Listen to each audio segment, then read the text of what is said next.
Hi, welcome to Infusion Health, the podcast. I'm comedian Chris Patrick, a.k.a. self-proclaimed power man. And I'm here with my co-host and significant other, Rach. Hey, guys.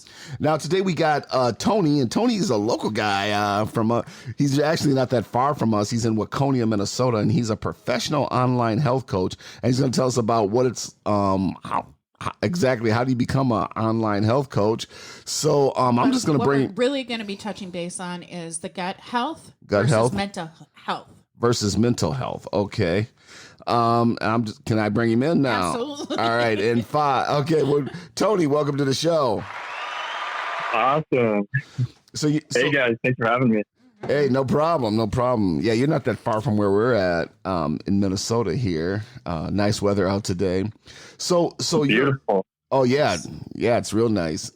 It's real nice when we get this after the winter time, because you got winter and it's just like, boring Sunday, then all of a sudden you get this weather and it's like, actually earlier today we told the kids to come downstairs. We told them to put their shoes on and go outside, because of course kids nowadays, they just want to stare at their cell phones and computers like, nope, get outside. Right. We told them to get outside. They were arguing with us like, I remember when I was a kid.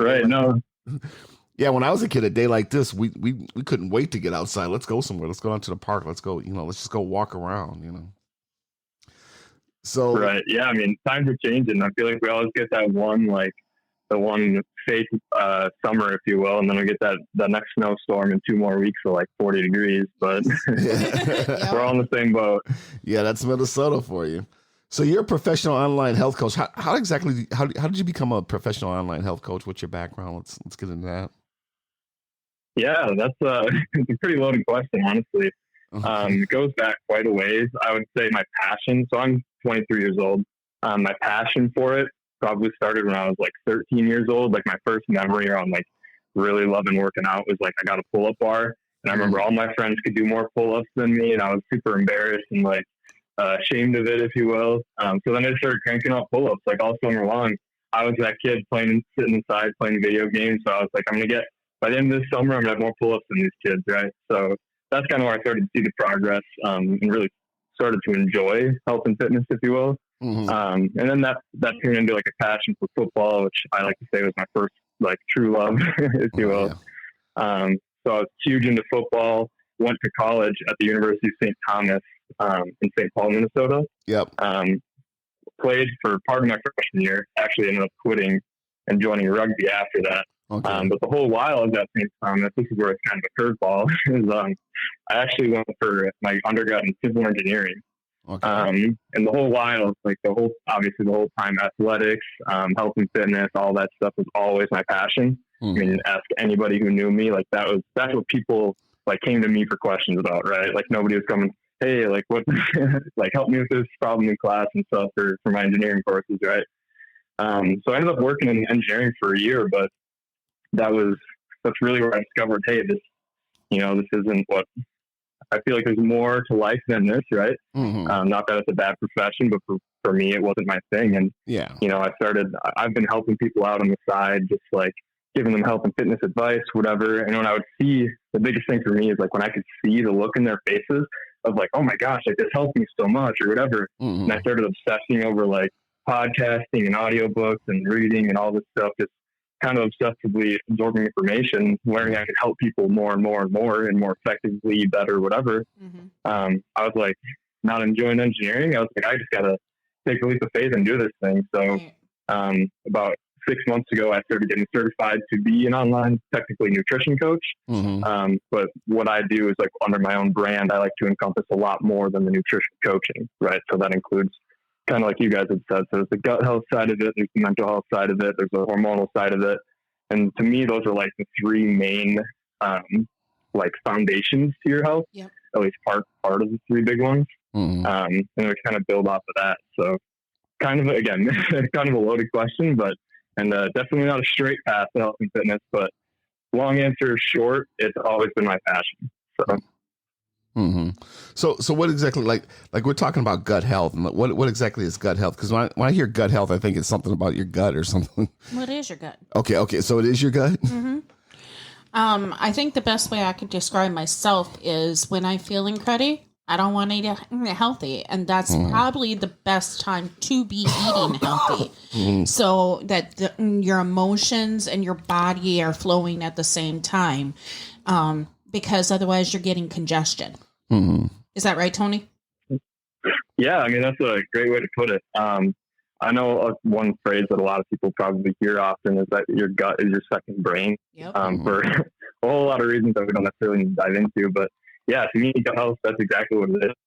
I really hit on the head as far as the way I would look at it is your emotions and your mood and your mannerisms and everything about it, to me is correlated to your gut health, right? Mm-hmm. So what is gut health? Like a lot of people are like, I mean, I don't know. A lot of people they're so unaware of gut ways that those can show up, right? So again, like there's the mood aspect of it. I think like the second highest concentration of serotonin receptors are actually in your stomach. So it's like, well, obviously because of that, there's a direct correlation to your mood, right? But then other people aren't aware of like, oh man, my hair's been falling out or my hair is thinning or like, oh, I have all this bad acne or all these other things or like constipation and bloating and like those aren't normal things. And so often they're tied to your gut and people just frankly aren't that aware of it these days, at least is what I've come to see. Mm-hmm. Yeah, well, when you're eating bad food and stuff like that, you know, that can affect. Sometimes it can affect your mood. It can affect how you want. But we have this thing that this happened to me. Or I had this bad day at work. I had this, but then we go and we grab this. We'll grab a piece of cake or we'll grab something that it's not necessarily good for us, but it makes us feel good. Totally. No, I'm smiling and nodding. It's it's a slippery slope. That's the problem, right? You get stressed out, all these things, and you reach for like what you think might be a quick fix, right? Usually processed foods or calorically dense foods that are, I mean, not good for your gut, right? On that topic at least. And then it's just a slippery slope, like I said. So Well, I think for myself, I can't always judge where my bipolar is going to take me, and especially with the health problems that I tend to have. But I know for myself, if I used the skills that I take when I'm building lunches for work, I know that I'm going to be at work for 3 days. I know that I'm going to need food during that time. So I have this big lunch bag and I have these pre-meals and I take it to work. I wish and when you came to me with the topic, I really started thinking about, can I do that with my mental health? I know my triggers on my mental health. I know when things are going to start going down. So at that time, maybe I should be doing more food building into prep meals for when I'm down, because that processed food and those sugars and all that weigh you down more and ultimately congest your body and start giving you other health problems. Totally. Yeah. And honestly, on top of that too, indirectly, it can be therapeutic to do things like, at least I find that some people might find it stressful to set a time aside the time. But people also don't realize is it can take, I've been able to lunches, obviously this is after quite a bit of practice, but I can do that in like 35 minutes. Assuming all the variables are controlled, right? Right. But I find that to be therapeutic. And then you're just like, you look at it and like, all right, it's honestly, it's controlling some of the uncertainty about what you're going to be eating throughout the week. And it's just, that's another part of the problem is we become so, like you're saying, like flustered during the week, all these other things and these quick, easy food options, like someone's birthday, so they bring donuts into work, and maybe you're having a stressful morning and you're like, oh, I told myself I was going to have a donut. And then you grab the donut and then you have it and then you feel guilty for it. And it's all just such a slippery slope. And that's why I think gut health and mental health is so correlated too, because sometimes we just put so much on ourselves and maybe even ask too much of ourselves, or we put ourselves in such a restrictive state that obviously I'm a huge proponent for the idea that when you restrict yourself, I mean, it's pretty expected that, I mean, when you're told, especially like for like teenagers, for example, if you tell like a teenager not to do something, what are they going to do? They're going to do it, right? Yeah. So it's like the same thing works for you when you're telling yourself, oh, I can't eat this, I can't eat that. It's like, well, maybe that's not the way you should look at it. Maybe it should be like, hey, you should come from a place where it sounds like you, Rachel, you're kind of there. I don't want that because I know how it's going to make my mental health feel. I know it's going to trigger anxiety and all these other things. So. And that's one of the things with me too. Like you talked about exercise. Like, some people, they have a bad day at work and they go home and like I said, they'll grab that piece of cake or they'll grab something. It's like, not that it's necessarily good for them, but it makes them feel good. Like, man, I just want to sit down and have this, have this beer, have this piece of cake, or have this sandwich. But for me, whenever I had a bad day at work, when I was working different hours, I loved going into the gym afterwards and working out in the gym because it was a lot more beneficial for me. Plus, I wasn't home eating the bad foods. I said, yeah, let me go lift this weights. Let me go work my chest or work my legs, and especially do my cardio and stuff like that. And let me go work this out in the gym. No, I couldn't agree more. I mean, not even always intense exercise either. Sometimes it's just getting out for a walk, right? Creating a space between that, creating a space between you and like the impulsive reaction to grab that food, right? Sometimes that's the most beneficial thing, at least for me. Like if I'm like, and then the other side of it too is like, am I actually hungry, or is it a craving, or is it stress or whatever? But what I love about walking is it gets you away from it. It kind of gives you time to be like, hey, to recognize maybe it was just a craving, and then in 10 minutes it passed, whatever. So there's so many different tricks and so many different ways you can, like I said, create that space between the stimulus, like the craving, and then the response, whether you eat it or not, right? Creating that space is so important. Yeah. And that's what I love about like the individual coaching, is trying to figure out, hey, what's the best way we can get you to create that space, right? Because for you, it sounds like that means going to the gym, right? For me, it sounds like going for a walk. For somebody, it may be journaling. For somebody, it may be, it could be so many different things. Yeah. Well, that's like with my daughter.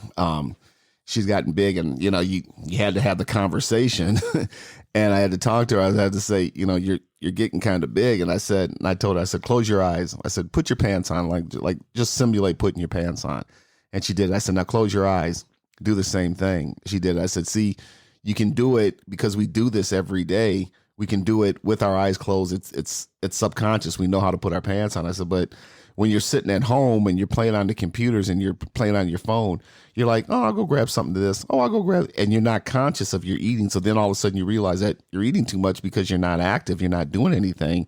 So all of a sudden it's like you're just snacking, and it's not because you're hungry. It's just like you're sitting here, you're bored, you're on, like I said, on your cell phone, on your computer. It's like, oh, I'll go get something to eat. Oh, I'll go grab this.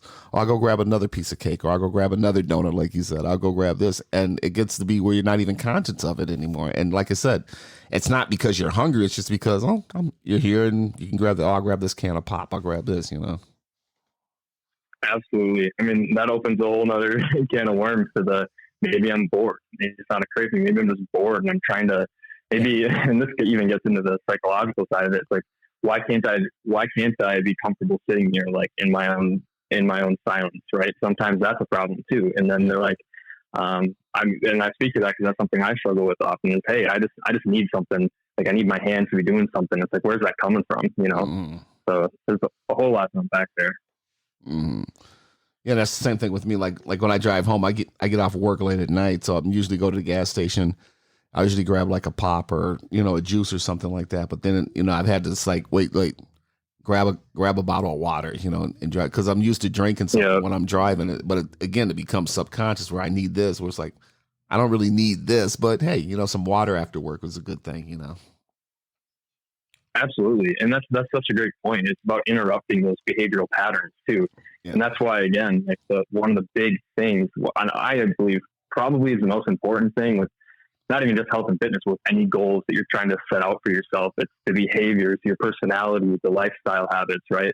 Trying to create a barrier or maybe a wedge in those things where it's, I'm so used to just sitting here and, I'm playing a video game. I'm going to grab some Doritos with it, right? Or I'm on my way home. I like to drink something, and usually it's a Coke, right? But it's, hey, maybe we don't need to make a huge lifestyle change. Maybe it's just this time, grab a water.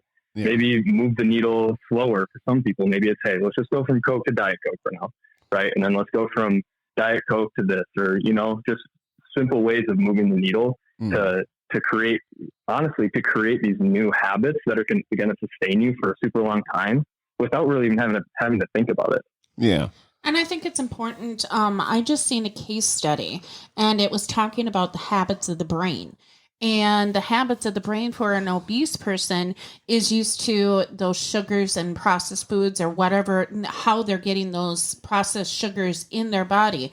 And one of the things that they were saying is it takes 60 days to start having normalcy in your habit. 60 days every single day. And with those 60 days, your brain is then being rewired into, you don't need those processed sugars, but it's got to be a conscious choice. And that's exactly what you guys are talking about. Yeah, exactly. Yeah. There, Hello. like Yeah, you still there? like there's. What's Yeah, that? can you guys hear me? Now, okay. Yeah. Okay. Yeah, no, I was just saying, like the sugar addictions are crazy, and like the withdrawal symptoms they're really vicious. And sometimes that's like why I was saying, hey, maybe there's a person who's drinking, like, I don't know, some gas stations now have those huge, like, gallon cups of pop you can even get, right? Like those are just absurd. Maybe it's, hey, instead of one of those, maybe we do, instead of the 64 ounce, maybe we do the 32 ounce, right? And then this is slowly moving the needle, because like you said, like it's going to take a long time for your body to get used to not having that sugar. It's a drug, truthfully. Yeah, absolutely. So when people come to you, what exactly, where exactly are they at? Are they like, I'm 300 pounds overweight, I'm 100 pounds overweight? What exactly do they come to you with?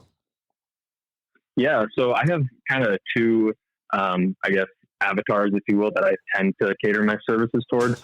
One of those are an overweight person.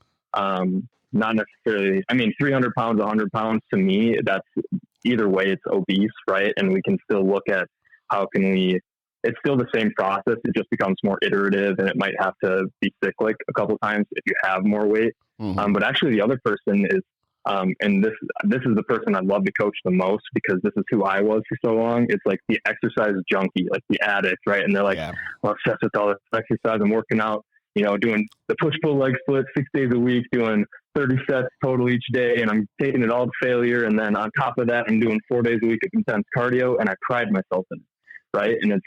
And then all the while they're trying to lose weight because they're super frustrated with like that last maybe 5-10 pounds of body fat. And it's honestly, it's just setting up for a cascade of negative health effects, because people don't realize that in this case, less is more.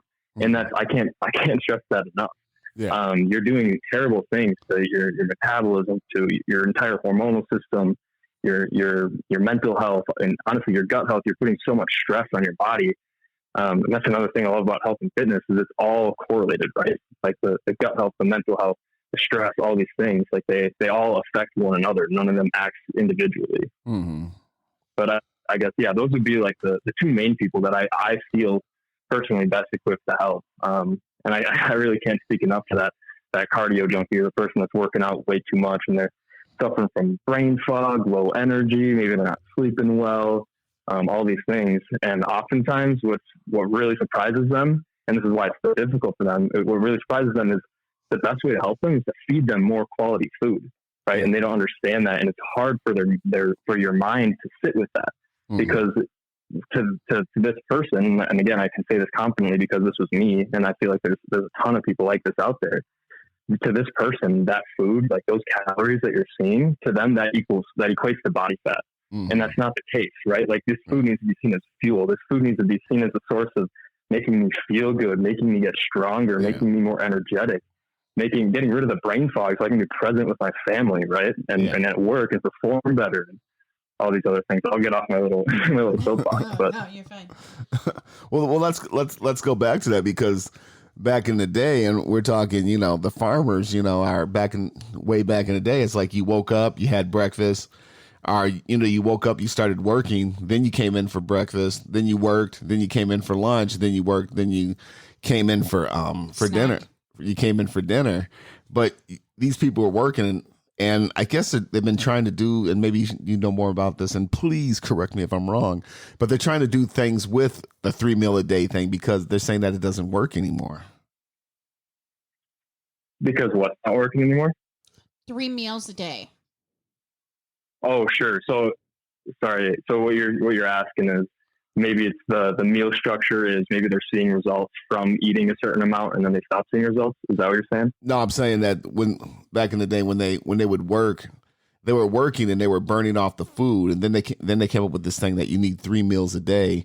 But I guess they're changing that now because a lot of people aren't doing the hard work, the hard farming work like they used to do, back in the day.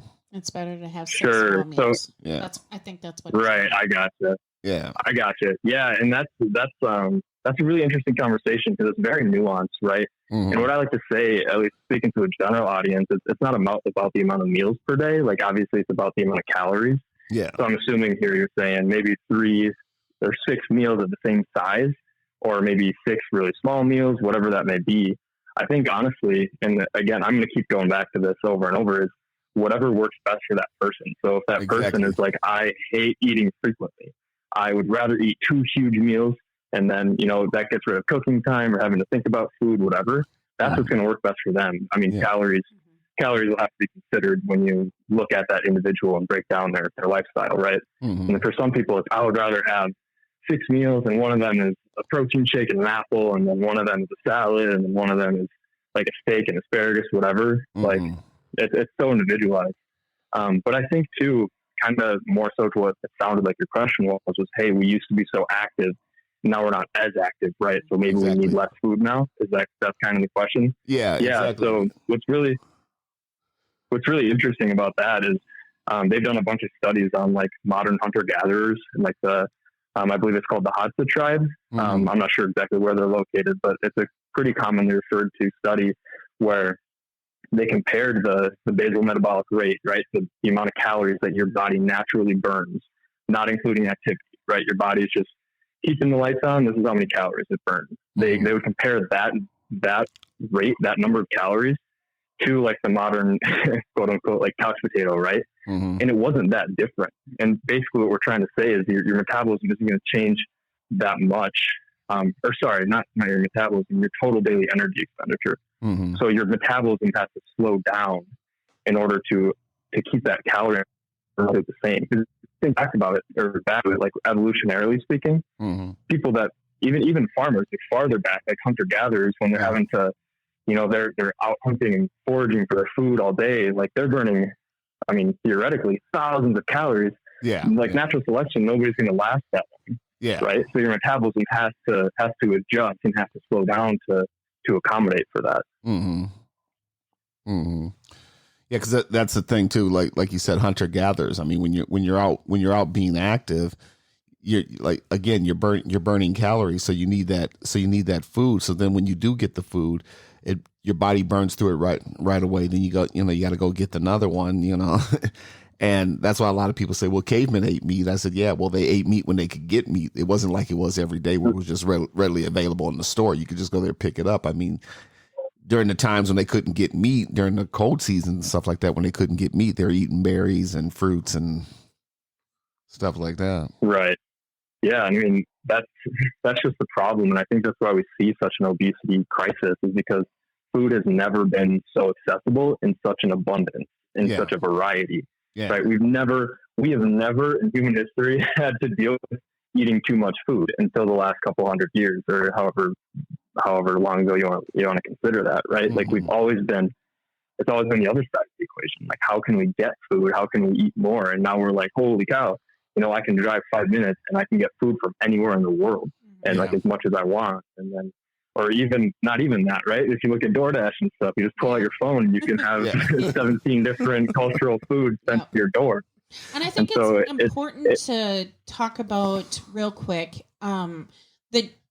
how food has come across through the centuries, not just how we have gotten food, but how through the centuries, our herbs and our vegetables and our meats and stuff like that are different in each climate.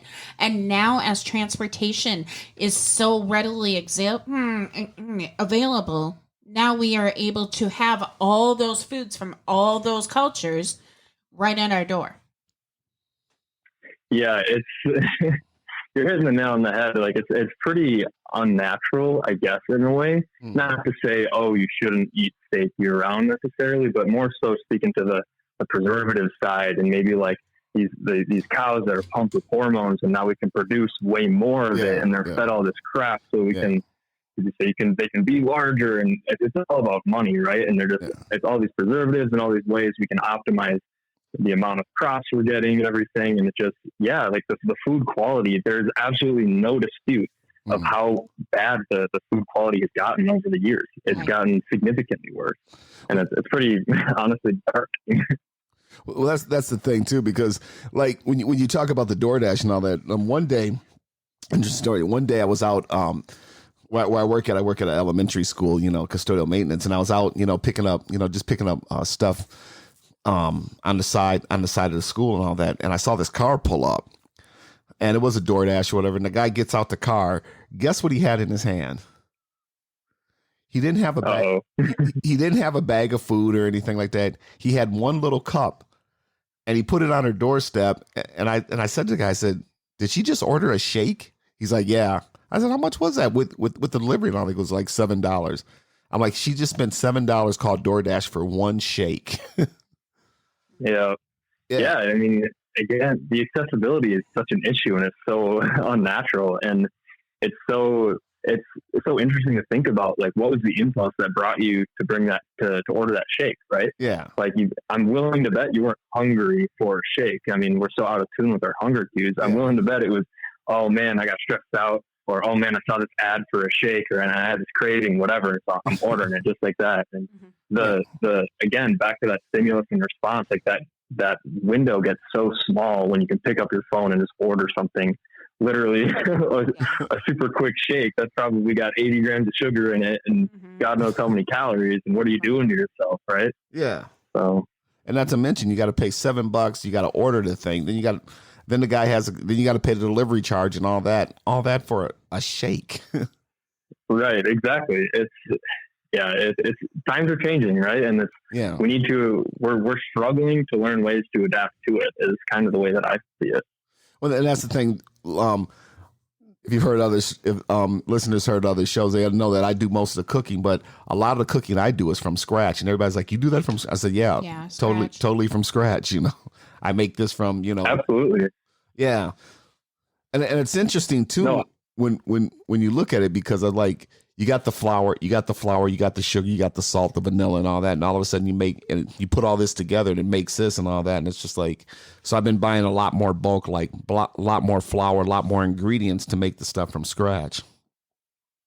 Right. Yeah. It's such an interesting conversation there too, because it just brings an awareness to what you're actually eating, right? Like if somebody orders X, Y, or Z from whatever fast food restaurant, they don't really know what they're eating necessarily. Yeah. Unfortunately, a lot of it is pretty horrific what you might actually be eating. But even like you're saying, even if you're going to bake something, like whatever you're making, when you actually get to be a part of what goes into it, it really opens your eyes. Like maybe you're making a batch of cookies and you're like, oh my gosh, I never knew how much sugar was in these cookies, right? Yeah. And just like when you get to visualize like a full cup or however much you're actually putting in, it's kind of crazy. But I couldn't be more of an advocate for cooking things yourself on the other side of that conversation, where it's like, well, the thing it's so much more natural. We've looked at cookies processed versus cookies that, cookies in the store, cookies from a restaurant, and cookies from home. And the cookies from home are actually healthier.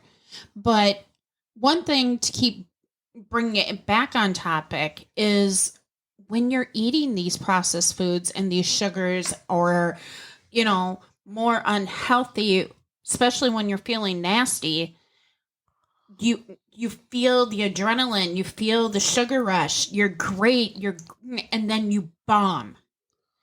And you are lower than low because that did not sustain you. Whereas a walk, run, just going out and then basking in the sun, getting that vitamin D gives you more sustainable for more days, even not even just hours, but days. Right, exactly. There's really no satiety that comes from eating a cookie, right? Especially the crazy part of it is when it has that sugar in it, often what you're going to see is that spike in blood sugar, right? And that's going to cause you to feel even more hungry. And then maybe you're just going to eat even more after that, right? But yeah, like again, the walking, interrupting that craving with going for a walk, or even too, I'm like, hey, if you're going to have like that sugar or whatever, it's something that you've decided, like, yeah, I'm going to have this, I don't mind going for a walk after that. That even helps. Right. I guess if we're speaking like the blood sugar side of it, that helps moderate like your blood sugar and your insulin so profoundly, honestly. So. Well, this has been a definitely interesting conversation. We're at the end of the show. And Tony, if people want to get a hold of you, or if they got questions or whatever, you got a website or whatever? Yes, sir, I do. It's called Writing the Book Coaching. It's my website. And then Writing the Book is my Instagram page. I'm always putting out free content, like information. I've got some free guides. I've got a blog I put out. I've got a newsletter. All sorts of stuff. And what I like to do is just give information to the people, right? How can I serve you, right? So yeah, if you go to those, again, Writing the Book Coaching is my website, and Writing the Book is my Instagram page. And he'll text that to me, and I'll put it in the show notes. Okay. Yeah, absolutely. Well, it's been a definitely interesting conversation. Who knows, we may have you back and talk some other stuff. And I'll let Rach close us out. All right, you guys. It's come to a closing. I appreciate all of you. I want you to think about this week how to better incorporate not only the sugars that we put in our body, but the exercise that we need to do for our body. Have a great one. Take it easy.